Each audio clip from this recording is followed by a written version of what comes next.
যে আপোনালোকে smart meter নহয়, আপোনালোকে বিদ্যুতৰ যোগান স্মাৰ্ট কৰক। আৰে এতিয়ালৈকে বৰষুণ পৰিলে এদিনলৈকে কাৰেণ্ট নাথাকে, বিদ্যুতৰ যোগান ধৰিব নোৱাৰে আপোনালোকে। 24 ঘণ্টা আপোনালোকৰ বিদ্যুৎ যোগানৰ প্ৰতিশ্ৰুতি ক'ত গ'ল? এই স্মাৰ্ট মিটাৰ লৈ আহিছে, স্মাৰ্ট মিটাৰৰ জৰিয়তে 300ৰ পৰা 300-400 টকাৰ বিলটো কেনেকৈ 1500ৰ পৰা 2000 টকা হৈ পালে?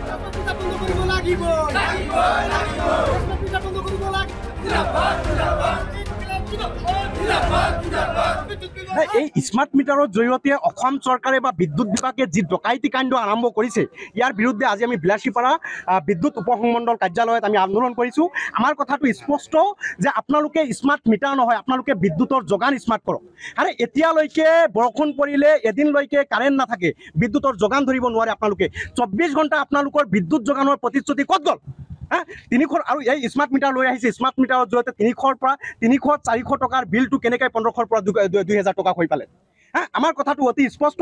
কৃষক মুক্তি ছাত্ৰ মুক্তি সংগ্ৰাম সমিতিৰ নেতৃত্বত এই স্মাৰ্ট যি ডকাইতি অসম চৰকাৰে বিদ্যুৎ বিভাগে নমাই আনিছে সাধাৰণ ৰাইজৰ ওপৰত, এই ডকাইতিৰ বিৰুদ্ধে ভয়াৱহ আন্দোলন হ'ব। আমাৰ আন্দোলন চলি আছে, আন্দোলন অব্যাহত থাকিব। আজি আমি ধুবুৰী জিলা ছাত্ৰ মুক্তি সংগ্ৰাম সমিতিৰ উদ্যোগত বিলাসীপাৰা বিদ্যুৎ উপসংমণ্ডলৰ কাৰ্যালয়ৰ সন্মুখত আজি আমি এই যিটো স্মাৰ্ট মিটাৰ আছে, স্মাৰ্ট মিটাৰ বন্ধৰ দাবীত আমি 3 প্ৰতিবাদী কাৰ্যসূচী আমি গ্ৰহণ কৰিছোঁ। যে আপোনালোকে ইতিমধ্যে সকলোৱে জ্ঞাত যে স্মাৰ্ট মিটাৰ নহয়, যে স্মাৰ্ট ডকাইতি। দিন দুপৰীয়া কি কৰিছে, বিদ্যুৎ বিভাগে ডকাইতি আৰম্ভ কৰিছে। মানুহে ডকাইতি কৰে ৰাতি, কিন্তু বিদ্যুৎ বিভাগে ডকাইতি কি কৰিছে, ৰাতি আৰম্ভ কৰিছে তেওঁলোকে। যে আপোনালোকে ইতিমধ্যে বিলাসীপাৰা বিভিন্ন বাতৰিত পৰিৱেশন কৰিছে যে লংকেশ্বৰ নাথ নামৰ এজন ব্যক্তিৰ BPL মিটাৰ 23,000ৰ ওপৰত কি আছে বিল আহিছে।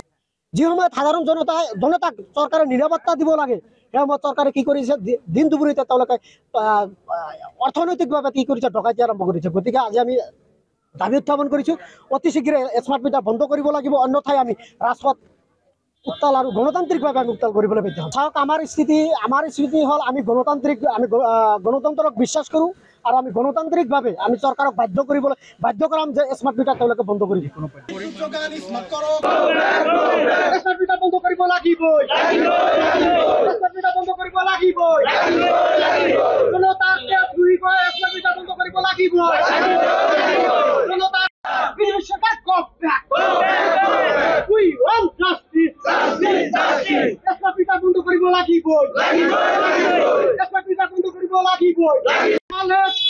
চিকিৎসালয়, ৰাস্তাঘাট